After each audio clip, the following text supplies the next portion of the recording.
Em instantes começa a sua aula de revisão de véspera para a PGE do Piauí. Mas antes disso, deixa eu te fazer um convite. No dia 15 de julho, o Aprovação PGE está comemorando seus 10 anos de existência e a gente quer te convidar para o nosso aniversário. Na descrição desse vídeo aqui tem um link e se você clicar nele e se cadastrar, você já vai ganhar diversos presentes, cursos gratuitos, PDFs, bônus, tudo que você precisa para ser aprovado em concursos de procuradoria. Vai ser uma grande festa e a gente te espera lá. E agora, uma boa revisão para a PGE do Piauí. Olá pessoal, como estão? Estamos aqui hoje para fazer uma revisão direcionada para vocês, concurseiros que estão se preparando para a PGE de Piauí.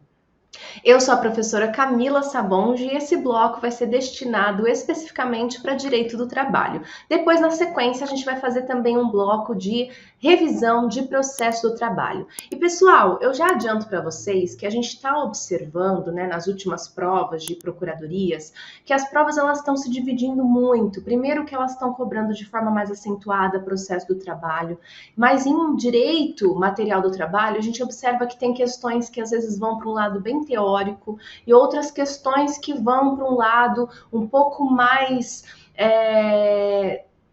de jurisprudência já consolidada do TST, então cobrando súmulas OJs, né, que já são tradicionais, mas também em outro ponto cobram muitos precedentes vinculantes ou do STF ou do TST em matéria trabalhista que são recentes, né? Então, nesse nosso bloco de revisão, eu optei por fazer uma revisão para vocês direcionada a esse terceiro ponto que eu acabei de falar para vocês, que são esses precedentes vinculantes mais recentes, essa jurisprudência dos tribunais superiores, seja STF, seja TST. Então, na nossa revisão aqui, ó, já adianto para vocês de Direito do Trabalho, também fica aqui o meu Instagram, caso queiram me contatar, e aqui, né, o sumário das temáticas que iremos revisar. Então, olha, trouxe bastante coisa interessante para vocês, com enfoque nessa jurisprudência do STF e do TST que pode aparecer para vocês, tá? Então, observando a tendência dessas bancas, aqui eu acredito que a gente consegue tirar algumas questões da prova, tá? Então, sem mais delongas, vamos fazer nosso tempo render, começando, né, com a análise de todas essas temáticas. Então, vamos começar falando de desconto de salário, de greve de servidor público, que é o tema 531 do STF. Vamos falar também de afastamento da gestante lactante em ambientes insalubres, que foi a ADI 5938, tá, do STF. Vamos falar da validade da jornada 12 por 36 por acordo individual entre empregado e empregadora, a ADI 5994 do STF também. Vamos falar do termo inicial da licença maternidade em caso de internação da mãe e do bebê, que foi a DI 6327, tá? Que inclusive essa DI, pessoal, ela pode inclusive aparecer em provas de constitucional para vocês, tá? E também vamos falar do STF que reconheceu a mora inconstitucional do Congresso Nacional em regulamentar o prazo da licença paternidade, que foi a DO 20, tá? O reconhecimento também da mora em regulamentar o adicional de penosidade, que é a DO 74, a licitude da terceirização. E aqui na terceirização, pessoal, a gente vai falar tanto do ADPF 324, do tema 725 em repercussão geral do STF, e também do tema 383 do STF, que fala da impossibilidade de equiparação salarial entre empregado de empresa terceirizada e tomadora, tá? Empresa de terceirização e tomadora. Também falaremos do direito de licença parental em caso de união homoafetiva, que foi reconhecido no STF, tá? Também falaremos da questão da estabilidade gestante da empregada ou da trabalhadora comissionada, ou também da temporária, tá? Que é o tema 542. Falaremos também do tema 1072 aqui do STF, que na verdade esse tema aqui, né, o tema 1072 é o da licença parental, né, que está aqui em cima, que é na verdade o tema 1072, falaremos, né, já comentei com vocês, e o direito à licença parental de servidor pai solo, que é o tema 1182 do STF. Então, olha o tanto de decisões que eu trouxe aqui para vocês que tem muita cara de prova, né? Essas decisões, elas são muito relevantes em qualquer prova que vocês forem prestar que caia direito material do trabalho. Então vamos lá, pessoal. Vamos começar falando então do desconto de dia de greve do servidor público. Pessoal, o que acontece é que o tema vai falar o seguinte pra gente, ó, que a administração pública ela deve proceder ao desconto dos dias de paralisação decorrentes do exercício do direito de greve pelos servidores públicos, em virtude da suspensão do vínculo funcional que dela decorre, permitida a compensação em caso de acordo. O desconto será, contudo, incabível se ficar demonstrada que a greve for provocada por conduta ilícita do poder público.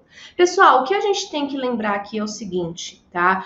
Quem vai regrar? Qual é a legislação que vai regrar a greve do servidor público? É a lei de greve. E na lei de greve já há a previsão de que a greve ela vai ser uma suspensão do contrato de trabalho. O que eu quero dizer com isso? Eu quero dizer que suspensão é aquele momento no qual nós não temos prestação de serviço, mas nós não temos também em contrapartida pagamento de salário. Então, sendo a greve uma suspensão do contrato de trabalho, nós não temos o pagamento de salário. Então, a própria legislação, a lei de greve prevê isso, tá? Agora, o que acontece, o que causa muito debate, muita confusão, na verdade, entre os alunos, é que, regra geral, quando acontece uma greve, na hora de se firmar um acordo ou convenção coletiva em decorrência dessa greve, que pressiona a empresa ou a administração pública para firmar esse acordo ou convenção coletiva, são incluídas cláusulas que prevêem a compensação, né, desses dias, a fim de que eles não sejam descontados do trabalhador. Só que o que acontece, pessoal? Se não houver, né, previsão em acordo, convenção coletivo, tá?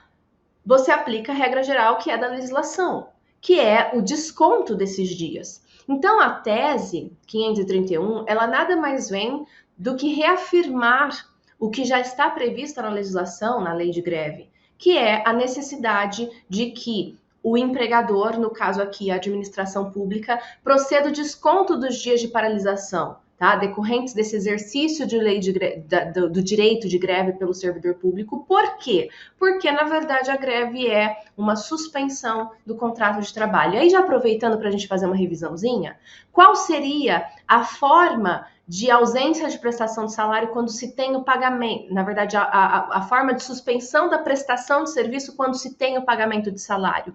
Não é a suspensão. Nesse caso, se você está sem prestar serviço, mas você está recebendo seu salário, nós estamos falando de interrupção do contrato. Qual seria um exemplo de uma interrupção? Interrupção são as férias, por exemplo.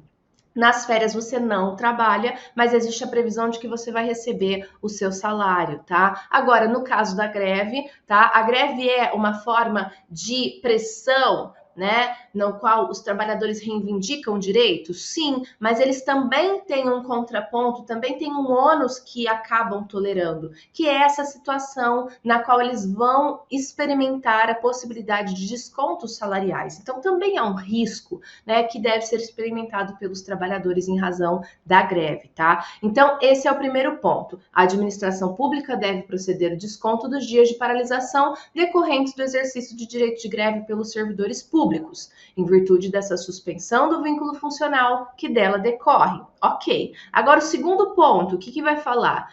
Que nós temos a possibilidade, se houver, né, o interesse, é permitida a compensação. Mas aí você precisa ter acordo para que essa compensação dos dias aconteça. Ou seja, você não trabalhou 5 dias em razão da greve, então aí você vai compensar essas horas que não foram trabalhadas em outros dias para que você não tenha o desconto salarial. Agora, veja bem, tomem muito cuidado, porque a partir daqui a tese fala o seguinte, que nós teremos a possibilidade de que não haja esse desconto caso a greve tenha sido instigada em razão de uma conduta ilícita do poder público. Vocês querem um exemplo bom? Não pagamento de salário. Reiteradamente, a administração pública não vem pagando o salário dos servidores públicos. É um ato ilícito. Outro ato ilícito é um meio ambiente do trabalho inseguro, ou seja, foi o pessoal da fiscalização, os auditores fiscais do trabalho compareceram no prédio da administração pública e viram que aquele prédio tinha riscos de desmoronamento.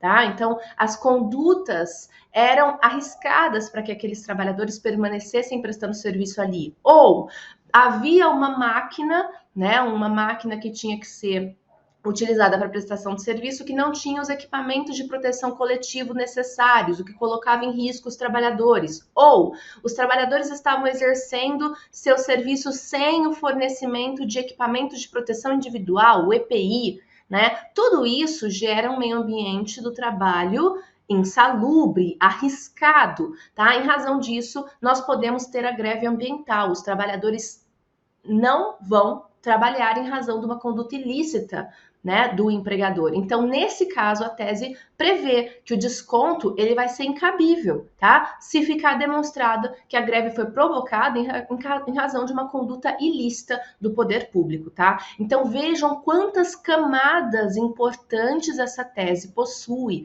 A gente pode construir uma questão muito interessante em cima dessa tese, tá? Então, tomem cuidado com ela.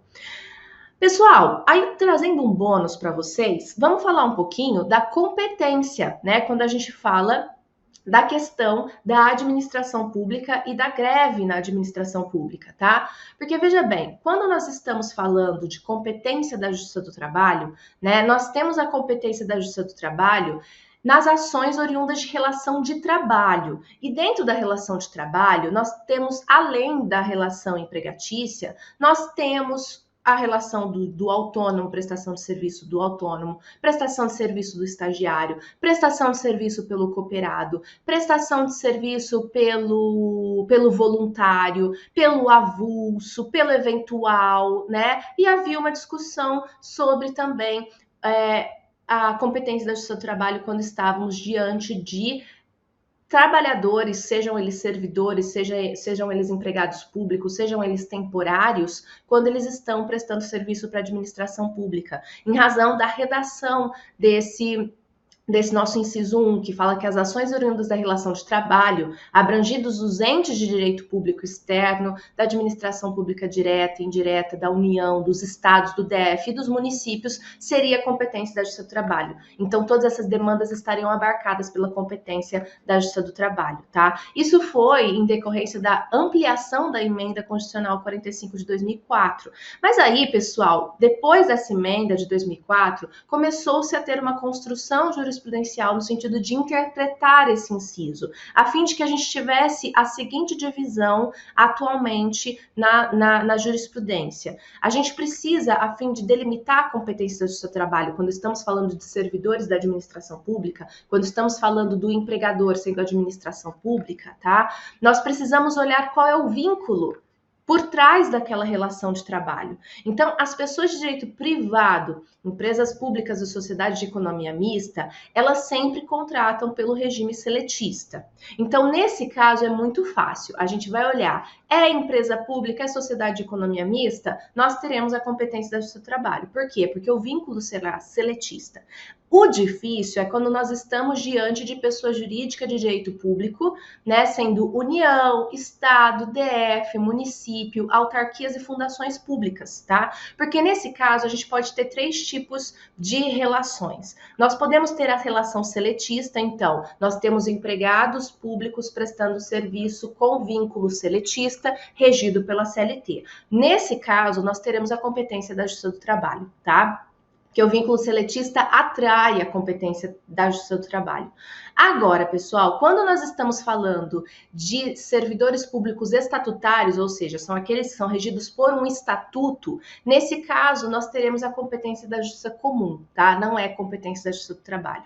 Agora, os temporários, tá? O entendimento também prevalecente é no sentido de que aí nós temos um vínculo administrativo. Então, o temporário, ele também será regido ali, a competência para dirimir conflitos com esse vínculo temporário também será da Justiça Comum, tá?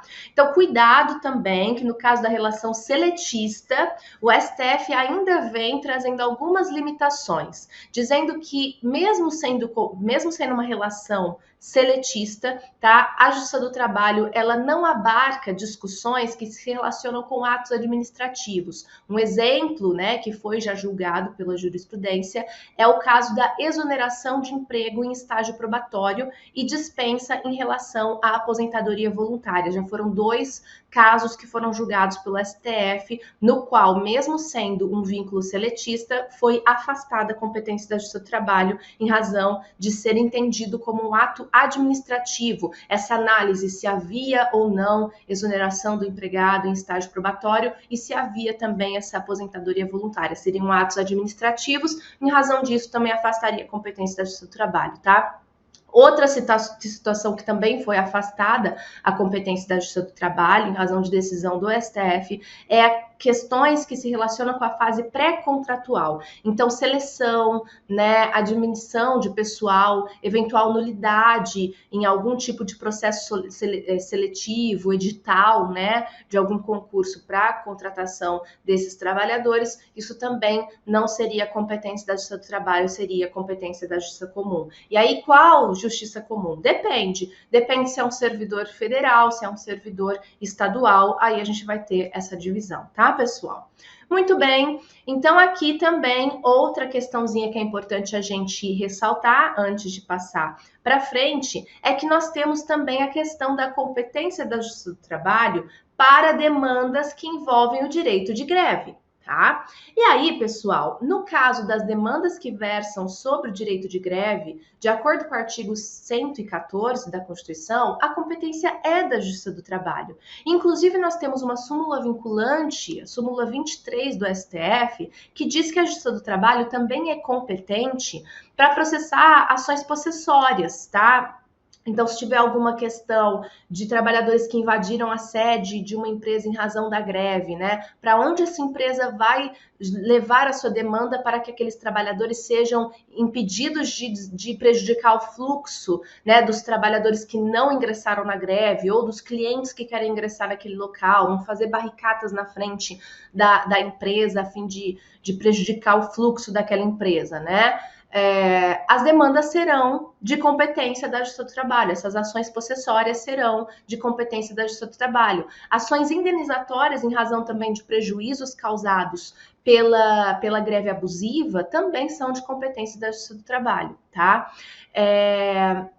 Só que aí, pessoal, essa é a regra geral. Mas no caso dos servidores públicos, tá? Nós temos essa exceção, o afastamento em razão de decisões do STF da competência da Justiça do Trabalho no caso de greve de servidores públicos. Então, a ADI 3395, ela vai falar que a competência da Justiça do Trabalho apenas se restringe à iniciativa privada, tá? Então, as ações decorrentes do exercício de greve de servidores públicos estatutários vão ser de competência da Justiça Comum. E aí, pessoal, em outra decisão do STF, nós também tivemos a declaração de que é competência da Justiça Comum o julgamento da abusividade de greve de servidores públicos seletistas também, da administração pública direta, autárquica e fundacional. Então, veja bem, o que eu quero que vocês entendam aqui, a competência para dirimir conflitos de greve dos estatutários, tá? E também dos servidores seletistas que têm vínculo com a administração direta, autárquica e fundacional, não vai para a Justiça do Trabalho. Agora, aqui vocês conseguem perceber que empresa pública e sociedade de economia, eu não falei nada. Então, empresa pública e sociedade de economia mista com vínculos seletistas, a gente vai continuar na regra geral. E a regra geral é o quê? A competência da Justiça do Trabalho para dirimir conflitos de greve. Então, se porventura, isso é uma questão que caiu no Enem faz pouco tempo atrás, tá? Se porventura eu tiver uma greve, tá? De um banco que é uma empresa pública, por exemplo, a Caixa Econômica Federal, ou um banco que é uma sociedade de economia mista, por exemplo, o Banco do Brasil. A greve desses trabalhadores seletistas vai ser competência da Justiça do Trabalho, tá? Para dirimir esse conflito dessa greve, tá, pessoal? Agora, se eu tiver uma greve na USP, que é uma autarquia, aí a competência vai ser da Justiça Comum. Então tomem muito cuidado com isso, porque cheio de exceçõezinhas trazidas pela jurisprudência.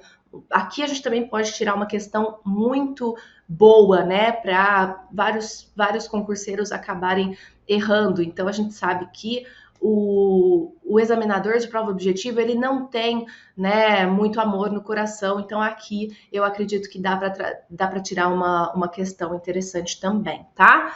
Pessoal, questões também relacionadas à atuação sindical, né? Nós temos aqui as ações relacionadas com a atuação sindical, elas são, regra geral, competência da Justiça do Trabalho. Isso em razão do inciso 3, que fala que as ações sobre representação sindical, entre sindicatos e trabalhadores e entre sindicatos e empregadores, né, nós teremos, em todas essas situações, a competência da Justiça do Trabalho. Então, isso também inclui demandas relacionadas à representação, na qual um sindicato está brigando com outro sindicato, ou uma federação faz uma insurgência num sindicato, uma confederação está buscando reconhecimento da sua representatividade perante os seus representados. Então, tudo isso vai ser competência da Justiça do Trabalho. Mas aqui também temos uma decisão, né, que excepciona a competência da Justiça do Trabalho, que é do STJ dessa vez, que fala que compete à Justiça Comum processar e julgar demandas em que se discute o recolhimento e repasse de contribuições sindicais de servidores públicos regidos pelo regime estatutário, tá? E o TST, ele vem afastando a competência da Justiça do Trabalho para ações de representatividade sindical e eleições sindicais que se tratam de sindicato representativo dos servidores públicos estatutários. Mas no caso, a decisão um pouco mais robusta, relevante, que eu acredito, podendo aparecer numa prova objetiva, é no sentido desse repasse de contribuições quando os servidores têm regime estatutário, tá? Porque é uma decisão importante do STJ, ok?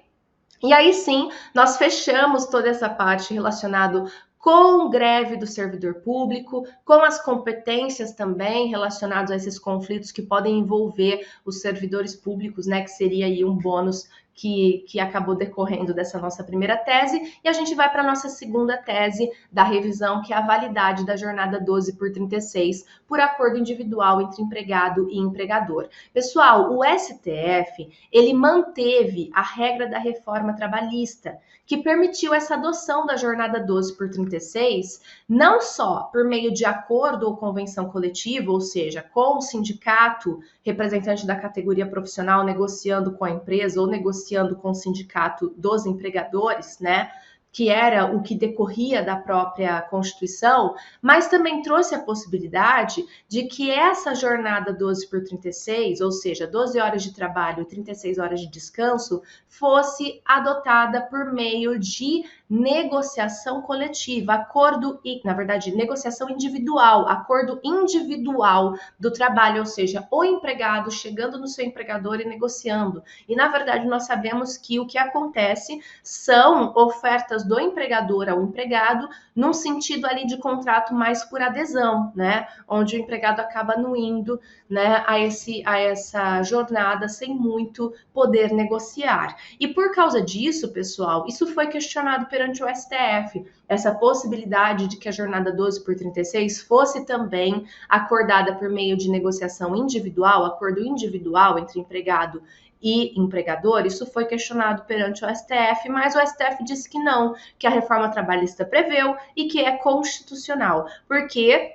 Porque apesar de ser muito rígido, né, essa jornada de 12 horas de trabalho, ela é contraposta com 36 horas de descanso, que haveria ali um equilíbrio, né? Então, de acordo com o STF, nós não temos a inconstitucionalidade dessa previsão da reforma trabalhista. E, inclusive, a reforma trabalhista prevê que o valor que vai ser pago para o trabalhador, né, fruto do trabalho nessa jornada de 12 horas por 36 de descanso, pode inclusive ter sendo observados os intervalos intra-jornada, mas também indenizados, tá? Então, às vezes, ele nem tem o repouso de alimentação, ele só recebe uma indenização em razão da supressão desse intervalo. Ou seja, já pensou trabalhar 12 horas seguidas? Mas, segundo o STF, sem nenhum tipo de intervalo, né? Segundo o STF, isso não tem nenhum tipo de problema, né? A gente vê muito isso acontecer nas funções relacionadas à saúde, né?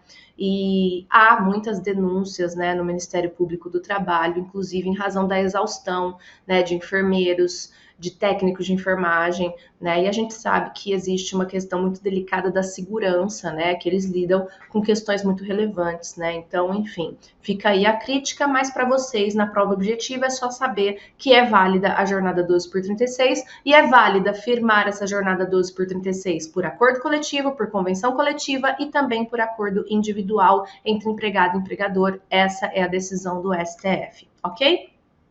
Pessoal, o que diz então a CLT? Fala que é facultado às partes estabelecer essa jornada 12 por 36 mediante acordo individual escrito, e isso é muito importante, tá? Porque para trazer segurança às partes não pode ser um acordo tácito, acordo verbal ali, olha, você vai fazer a jornada 12 por 36, ok. Não, você precisa ter isso tudo documentado por meio de acordo individual escrito, tá? Ou convenção coletiva ou acordo coletivo do trabalho, que já são escritos. Os intervalos para repouso e alimentação, como nós já falamos, eles podem ser indenizados, tá? E a remuneração mensal pactuada para essa jornada já vai abranger os pagamentos devidos pelo DSR, o descanso semanal remunerado, e pelo descanso em feriados. Então, esse trabalhador ele vai tocar essa jornada de forma contínua, tá? Serão considerados compensados os feriados e as prorrogações de trabalho noturno, quando houver. Lembrando, pessoal, que o adicional noturno, tá? Ele é de 20% a mais do que a hora diurna. E a hora noturna, ela é de 50 minutos e 30 segundos e vai das 22 horas até as 5 da manhã, se for um trabalhador urbano. E esses direitos, eles são assegurados para esse trabalhador, tá? A não ser as prorrogações do trabalho noturno, que aí são consideradas já compensadas. Ou seja, se ele está trabalhando aqui numa jornada noturna e ele passa das 5 e continua trabalhando, essa prorrogação ela já é considerada compensada, tá? E aí, pessoal, só para aproveitar, trazendo aqui a revisãozinha da jornada noturna, contrapondo a jornada noturna do urbano com a jornada noturna do rural, que também pode ser uma questão que pode aparecer numa prova. Lembrando que a jornada noturna do trabalhador urbano, do empregado urbano, vai das 22 às 5, como a gente acabou de falar. E lembrando, pessoal, né, para vocês decorarem, que na cidade, porque tem muitas luzes, porque tem muito barulho, a gente acaba dormindo um pouco mais tarde e acaba também acordando um pouco mais tarde. Agora na fazenda, né, o pôr do sol acaba trazendo aquela tranquilidade, e aí você não tem muito o que fazer a não ser ficar lá, né, relaxando, né? E aí você acaba o quê? Dormindo mais cedo. Então, na agricultura, a jornada noturna começa das 21 e vai terminar às 5 da manhã, assim como na urbana. Mas na pecuária, né, nós temos o início às 20, tá? E finalização da jornada noturna às 4 da manhã. Pessoal, vamos pensar no seguinte, para vocês tentarem lembrar disso daqui. Vamos pensar que o galo, ele é muito amigo das vaquinhas, ele dorme lá junto com as vaquinhas. E quem acorda toda a fazenda? O galo, né? E aí, pessoal, o galo ele acaba acordando também as vaquinhas. Então, na pecuária, todo mundo acorda mais cedo, acorda às 4 da manhã, tá? Então, espero que isso ajude vocês a memorizar o porquê que nós temos a jornada noturna finalizando um pouco antes, no caso da pecuária, tá? A jornada noturna, ela é reduzida no caso do trabalho urbano, então é de 52 minutos e 30 segundos, e o adicional vai ser de 20%. Em contrapartida, no trabalho noturno rural, nós temos a hora cheia noturna, que é 60 minutos, mas nós temos um adicional maior, que é de 25% em cima do salário normal do trabalhador, ok? E aí nós passamos para outro julgado aqui, que é o do STF, que reconheceu a mora inconstitucional do Congresso Nacional em regulamentar o prazo da licença paternidade, pessoal. Segundo o STF, tá? O Congresso Nacional, ele acabou se encontrando numa omissão inconstitucional, por não ter ainda editado a lei para fixar o prazo da licença paternidade, tá? Porque, pessoal, o que acontece? Nós temos a previsão, né, na Constituição, de que nós teremos, né, a regulamentação dessa licença paternidade. Está lá no artigo 7º, que é o artigo que traz os direitos trabalhistas constitucionais, tá? Só que essa regulamentação, ela nunca veio, ela não veio até hoje, né? E aí, em decorrência disso, nós temos a aplicação do ADCT. O ADCT que prevê que até que não venha uma regulamentação para a licença paternidade, haveria o prazo de 5 dias sendo garantido, né? E aí, pessoal, até hoje, né, na nossa Constituição é de 1988, e até hoje nós não tivemos a regulamentação e a gente ainda se utiliza desse prazo de 5 dias do ADCT. Então, ficou estabelecido que, em razão dessa omissão do Congresso em regulamentar, né, a licença paternidade até hoje, né, se não fosse feito em 18 meses pelo Congresso essa regulamentação, a fim de sanar essa omissão, né, nós teríamos a possibilidade do Supremo fixar o período dessa licença, tá, pessoal? Então, aqui também uma decisão importante. E aqui, pessoal, para vocês saberem onde a gente busca esse prazo de 5 dias, nós temos o artigo 7º da Constituição prevendo a licença paternidade nos termos fixados em lei, e aí essa lei vem regulamentar. A gente tem só na CLT, em 2022, um prazo igual ao que o ADCT já possuía, né? Então, na verdade, a CLT ela acaba espelhando o que o ADCT já previa. Então, na verdade, quem veio regulamentar efetivamente foi o ADCT, que prevê que até que não houvesse uma nova disciplina, né, haveria o prazo de 5 dias. A CLT vem e espelha, traz esse prazo de 5 dias também no artigo 473, mas nós sabemos que esse prazo ele não é compatível mais com a realidade, né, e com as demandas, a valorização da parentalidade, que a gente vê também que é muito forte nas decisões dos tribunais. O que significa parentalidade? É o direito, né, tanto de homens quanto mulheres, de exercerem esse direito de criar os seus filhos, de ter tempo para criar os seus filhos, né? Por isso a gente fala desse direito da parentalidade, né? Não só um direito garantido à mulher de poder usufruir dessa criação dos filhos, mas também os pais conseguirem, né, ter esse direito de conseguir conviver com seus filhos mais tempo, né? 5 dias, né, pessoal, para criar um laço com recém-nascido é uma semana só, né? É um tanto quanto desproporcional, né? E a gente vê que atualmente existem muitas reivindicações sociais por esse aumento desse direito de que os pais consigam conviver por mais tempo com seus filhos também, né? Muito bem, e o STF também reconheceu a mora inconstitucional do Congresso em regulamentar o adicional de penosidade. Pessoal, é muito interessante essa questão, porque a Constituição Federal, ela prevê tanto o direito, né, a um adicional de insalubridade, que veio regulamentado na CLT, o adicional de periculosidade, que veio regulamentado na CLT, mas o de penosidade nunca foi regulamentado. Alguns de vocês já podem ter tido contato com o adicional de penosidade previsto lá na lei do Servidor Público Federal, tá? E nessa legislação do Servidor Público Federal, existe uma previsão de um adicional de penosidade quando o servidor público é colocado para exercer uma função num local muito afastado, de fronteira, e que causa, em razão disso, uma situação um pouco mais penosa de vivência, né, de realidade ali. Só que no âmbito privado, né, nós não tivemos nunca essa regulamentação. Então, apesar de a doutrina trazer, às vezes, conceitos do que seria penoso, se vocês jogarem no Google, vocês vão encontrar vários conceitos de atividades penosas, não há uma regulamentação legal. Então, esses conceitos, eles são construídos pela doutrina, construídos por estudiosos, mas não tem previsão legal. Então, Professora, qual é a classificação? Qual seria o conceito de penosidade? Não temos até hoje o conceito. E não temos, consequentemente, as situações nas quais o adicional de penosidade poderia ser aplicado. Não temos a regulamentação desse adicional de penosidade. A Constituição só prevê a possibilidade de que esse adicional de penosidade seja regulamentado, seja aplicado, mas nós nunca tivemos essa regulamentação.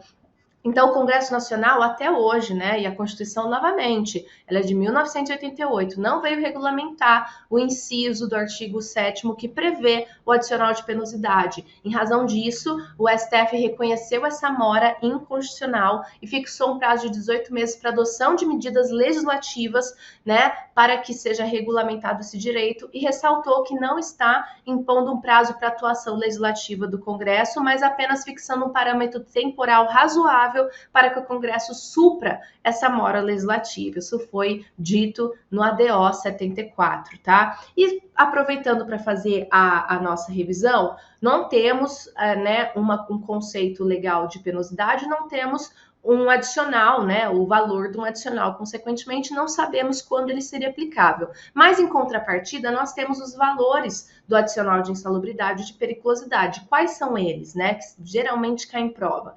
Insalubridade, dependendo do grau, né, se for mínimo, médio ou máximo, a gente vai ter um adicional ou de 10%, ou de 20%, ou de 40%, sobre o salário mínimo. E de periculosidade, ele vai ser de 30% do salário base, tá? Então, aquele salário sem acréscimos legais, o salário básico do trabalhador, tá?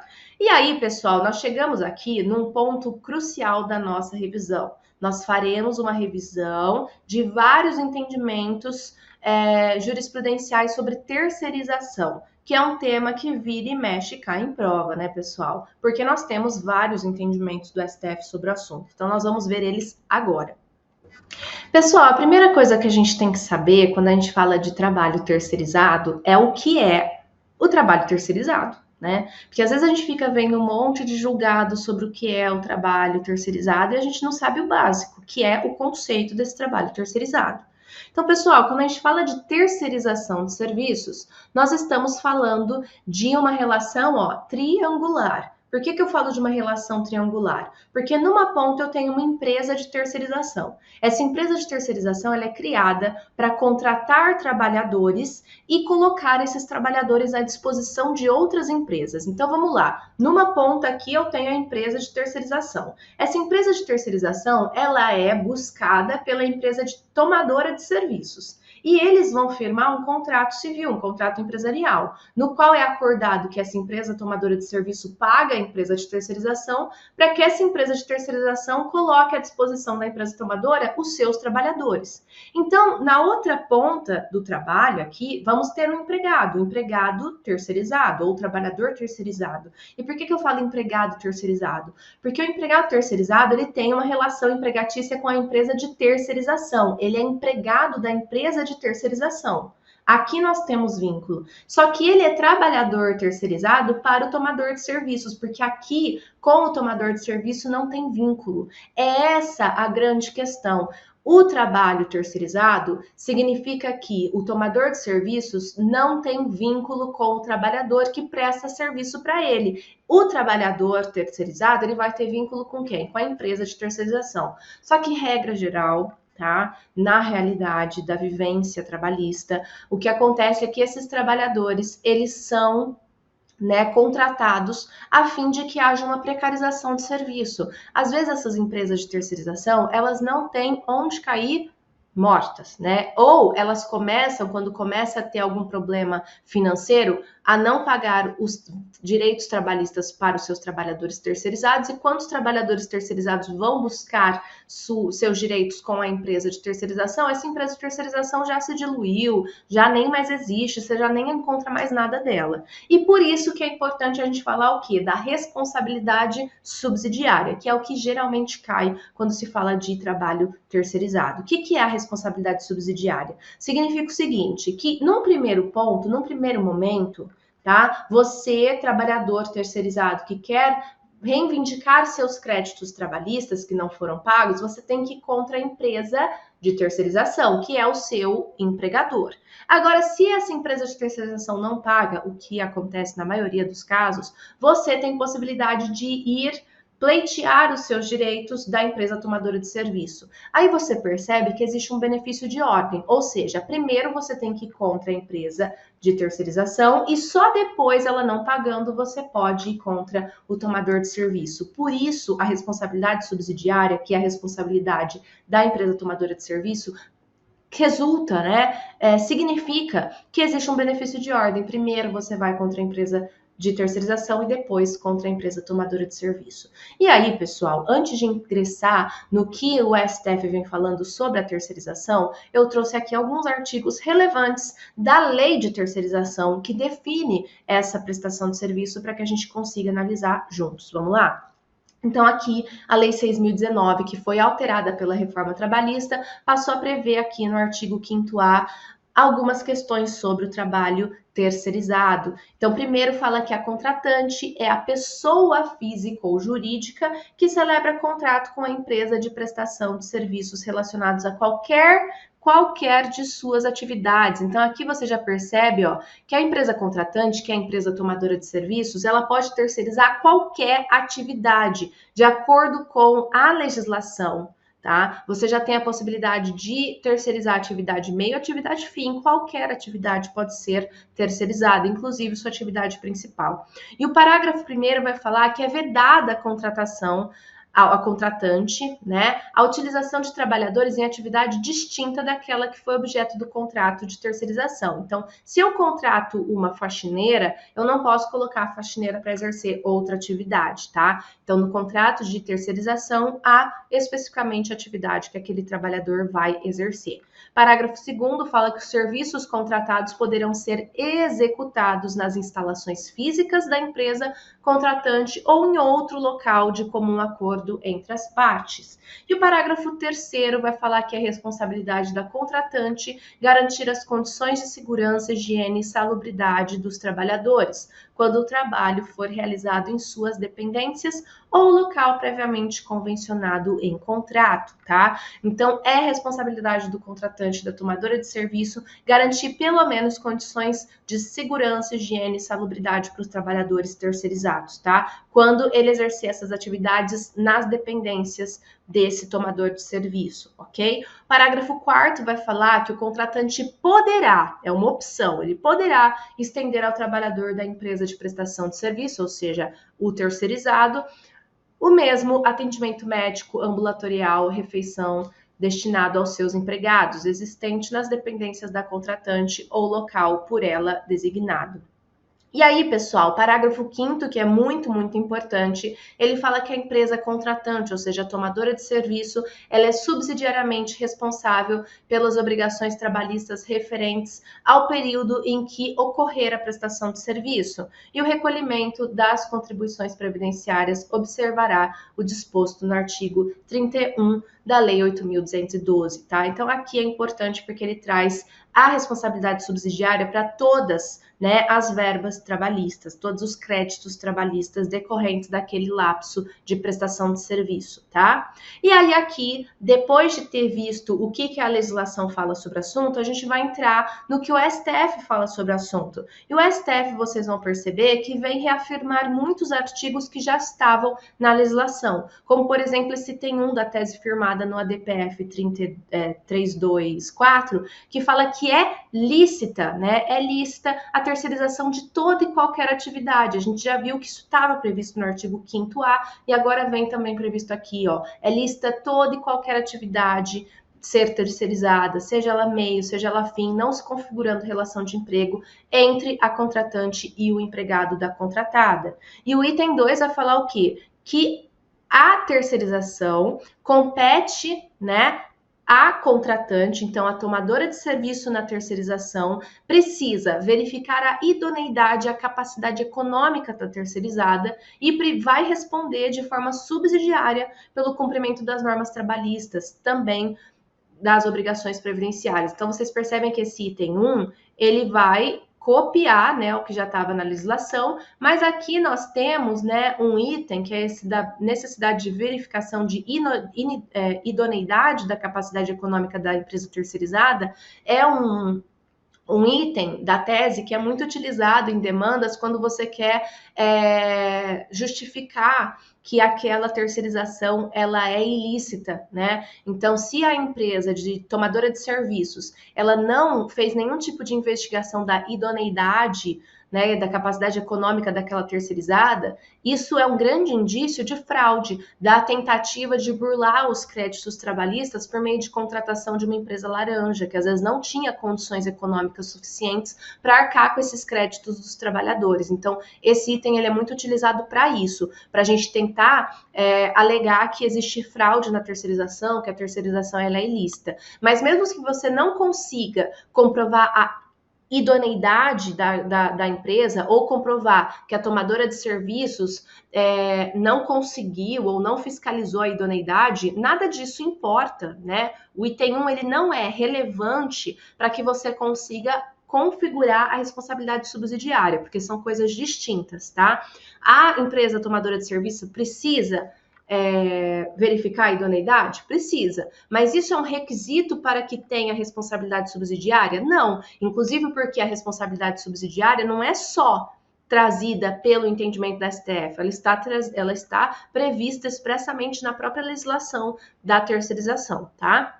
Então, não há requisitos. O único requisito para que a responsabilidade subsidiária ocorra é você conseguir comprovar que a empresa principal, que é a empresa de terceirização, não pagou os créditos trabalhistas, tá? E aí, o tema 725, de repercussão geral, prevê que é lícita a terceirização ou qualquer outra forma de divisão do trabalho entre pessoas jurídicas distintas, novamente, reafirmando a licitude da terceirização em atividade meio, atividade fim, qualquer tipo de empresa, pessoas jurídicas distintas, independentemente do objeto social das empresas envolvidas, mantida, contudo, a responsabilidade subsidiária, tá? Então, isso é muito importante, novamente sendo reafirmado pelo tema 725, tá? Então, em resumo, de acordo com os entendimentos do STF, a terceirização ela pode ocorrer em qualquer empresa, em qualquer atividade. A empresa tomadora precisa verificar a idoneidade da empresa de terceirização.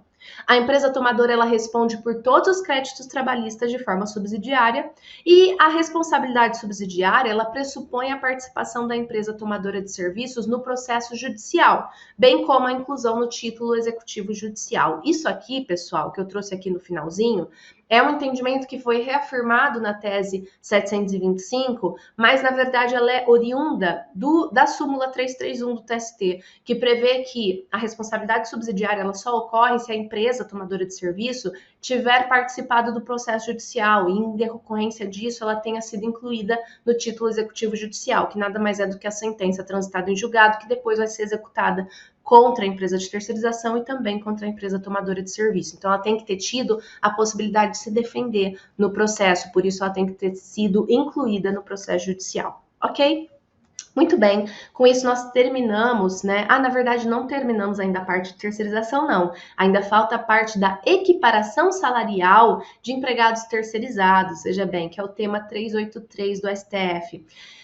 O tema 383 do STF, ele vai falar da impossibilidade de imposição de salário equivalente a terceirizados e empregados públicos da contratante. Vai falar o seguinte, que a equiparação de remuneração entre empregados da empresa tomadora de serviços e os empregados da empresa contratada, ou seja, os empregados terceirizados, vai ferir o princípio da livre iniciativa, por se tratar de agentes econômicos distintos que não podem estar sujeitos a decisões empresariais que não são suas, tá? Então, o STF, ele vai falar o seguinte, ele vai falar que se porventura eu contratei uma terceirizada para exercer o serviço de limpeza, mas eu também contratei diretamente com vínculo empregatício uma outra trabalhadora para exercer a mesma função.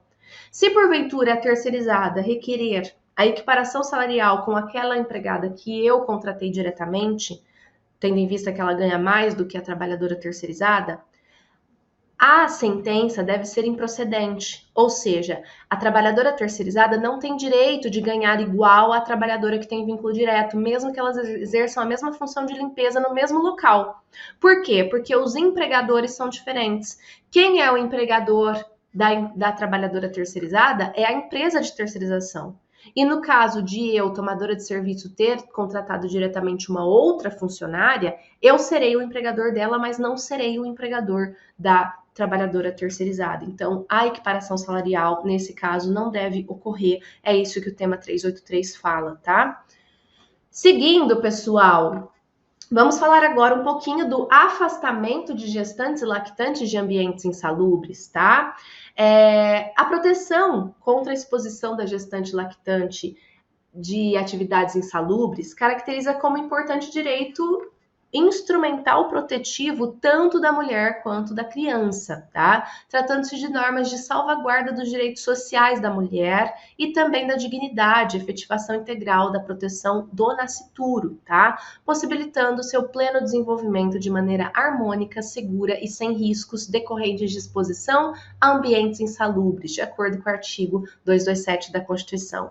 Isso daqui, pessoal, é um trecho da decisão do ADPF 5938 que eu acabei de ler para vocês, tá? E ele também vai falar o seguinte, que a proteção à maternidade e a integral proteção à criança são direitos irrenunciáveis. O que isso significa, pessoal? Significa que eu tenho que afastar as gestantes e as lactantes desses locais que podem causar risco à saúde delas, ambientes insalubres, seja em grau mínimo, seja em grau médio, seja em grau máximo, e não importa se tem um acordo coletivo que prevê que elas podem trabalhar lá, não importa se elas assinaram um termo dizendo que elas querem trabalhar lá, não importa se tem um acordo individual escrito dizendo que elas querem trabalhar lá, nada disso importa. Por quê? Porque são direitos irrenunciáveis. A saúde dessa mulher é irrenunciável e a saúde desse serzinho que ela está gerando também é irrenunciável. Ela não pode renunciar a esse direito, tanto por ela quanto também pelo serzinho que ela está gerando e que também estaria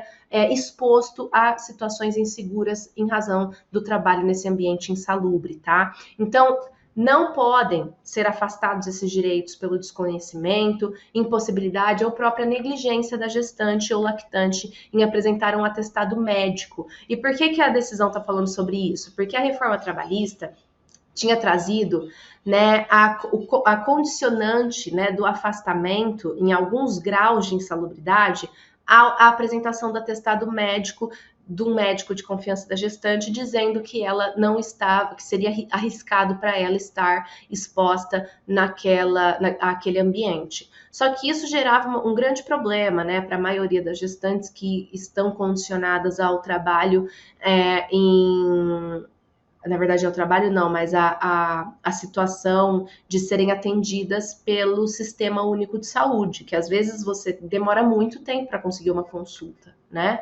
E aí essa trabalhadora ela vai ficar sendo exposta a esse ambiente insalubre até conseguir uma consulta médica. E se ela não for atrás dessa consulta médica, e se houver constrangimento do seu empregador, a fim de que ela não apresente esse atestado e continue trabalhando. Então são várias questões, né, que foram levadas ao STF. O STF disse que não pode constitucionar o afastamento dessa gestante ou da lactante, independentemente do grau de insalubridade, a apresentação desse atestado, tá?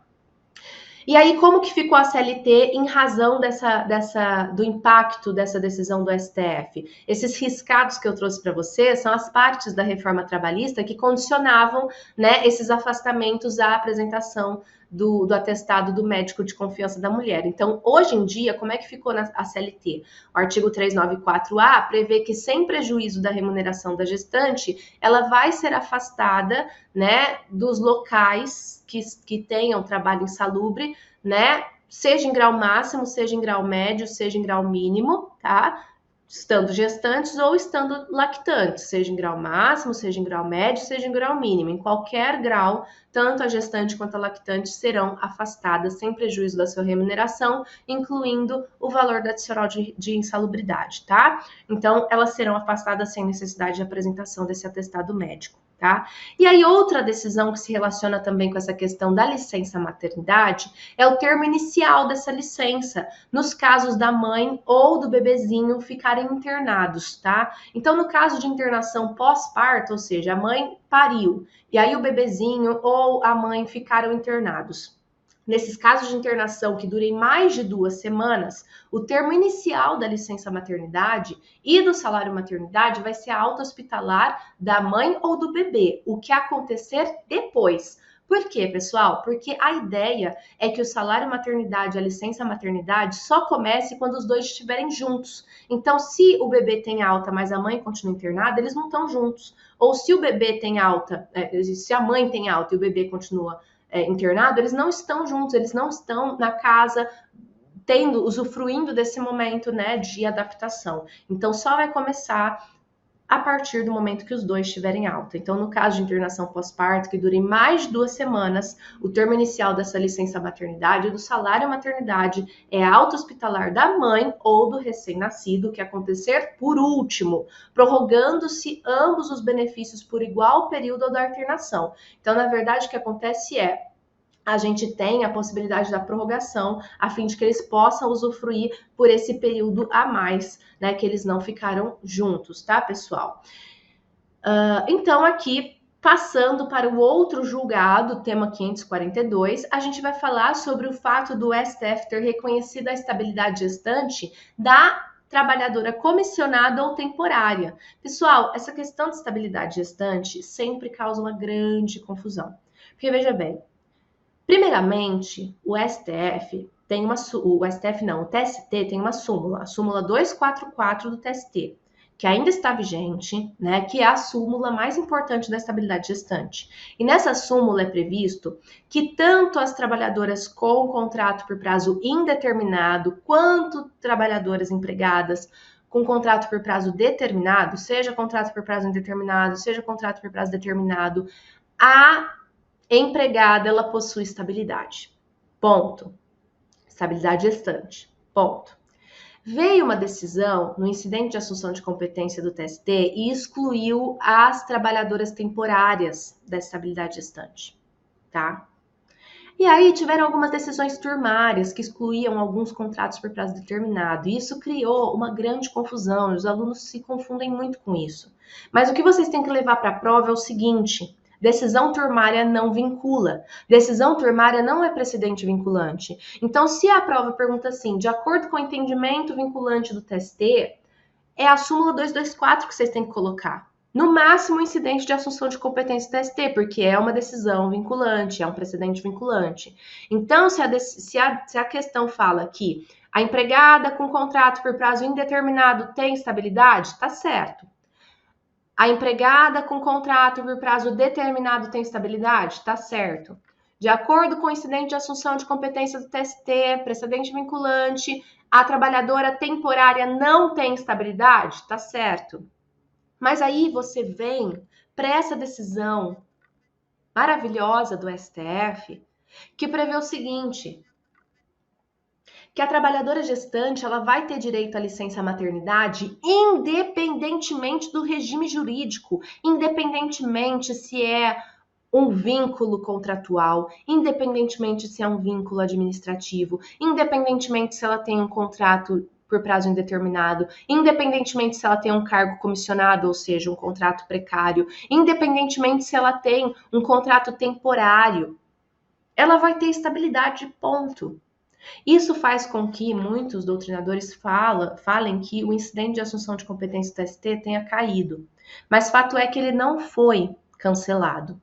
Então, na hora de fazer questão, vocês têm que ter malícia. Eu falo isso para todos os alunos, tem que ter malícia. Se a questão fala de acordo com o TST, e isso aconteceu muito na PGM Campinas, prova recentíssima. Tinham várias questões que queriam o entendimento do TST e colocava de forma expressa. E aí você tem que buscar o entendimento do TST. Tinha questões que falavam assim, de acordo com a CLT. E se você fosse buscar a questão na doutrina, ia dar um resultado diferente. Então tem que ter malícia nesse tema aqui da estabilidade gestante. Se a questão está perguntando de acordo com o TST, súmula 244, incidente de assunção de competência. De acordo com o entendimento firmado no STF, vocês coloquem o tema 542, que fala o seguinte, que trabalhadora gestante vai ter licença maternidade, seja regime jurídico contratual, seja regime jurídico administrativo, seja cargo comissionado, seja contrato por prazo determinado, vai ter estabilidade, ponto, tá? Então tome muito cuidado com isso, tá? Em razão dessa diferencinha do STF, agora que traz estabilidade para todo mundo, e o TST que traz para todo mundo, com exceção da trabalhadora temporária, ok? Então tome muito cuidado com isso, tá? Lembrando, pessoal, importante, uma decisão bem antiga, mas que caiu numa prova aí faz pouco tempo de procuradoria. Eu não me lembro agora exatamente qual, mas caiu faz pouco tempo, foi nesse ano, eu acho, tá? Que foi essa decisão aqui da estabilidade gestante, que fala o seguinte, o tema 927 do STF, ele é antiguinho, mas ele fala o seguinte, ele fala que não importa a grávida ter conhecimento do seu estado gravídico ou ela ter avisado o seu empregador. Nada disso é relevante para que ela tenha o direito à estabilidade. Porque havia uma tese de que o empregador que demitiu a grávida sem saber que ela estava grávida não estava realizando nenhum ato ilícito, consequentemente, a grávida não teria o direito à estabilidade. Isso é mentira. Essa tese não colou. Por quê? Porque, de acordo com o artigo 10 do ADCT, que prevê a estabilidade gestante, os únicos requisitos para que a grávida tenha estabilidade é que ela tenha iniciado o seu estado gravídico dentro do contrato de trabalho e ela não tenha sido demitida por justa causa. Porque se ela for demitida por justa causa, efetivamente ela perde a estabilidade. Então, a estabilidade ela é absoluta? Não. Porque se ela cometer falta grave, ela pode ser dispensada por justa causa. Mas se não tiver justa causa, tá? E se ela começou o estado gravídico dentro do lapso temporal do contrato, inclusive do aviso prévio, ela vai ter estabilidade. Então, são requisitos objetivos. Não precisa saber que está grávida, não precisa avisar seu empregador que está grávida, tá bom? Seguindo, pessoal, nós temos a questão do direito à licença parental em caso de união afetiva, tá? O caso prático eram duas mulheres que viviam em união estável, uma afetiva, e decidiram ter um filho, tá? Por inseminação artificial. Uma delas gestou a criança e a outra também queria o direito à licença gestante, né? E aí a tese firmada foi no seguinte ponto, que a mãe servidora pública ou trabalhadora não gestante, ou seja, que não gestou a criança, tá? Em união homoafetiva, vai ter direito à licença maternidade. Só que o lapso temporal dessa licença maternidade, caso a companheira tenha utilizado o benefício, tá? Vai ser no período equivalente à licença paternidade. Então, se a mãe que gestou teve a licença maternidade integral, a mãe que não gestou vai ter uma licença de 5 dias, que é o equivalente à licença paternidade, ok? Seguindo, pessoal, nós temos a questão do direito à licença parental do servidor pai solo, tá? Então, de acordo com o tema 1182, julgado pelo STF, o servidor público que seja pai solo de família em que não há a presença materna, faz jus à licença maternidade e ao salário maternidade pelo prazo de 180 dias, da mesma forma em que garantidos a mulher pela legislação de regência, tá, pessoal? Então, ele vai ter o direito sim.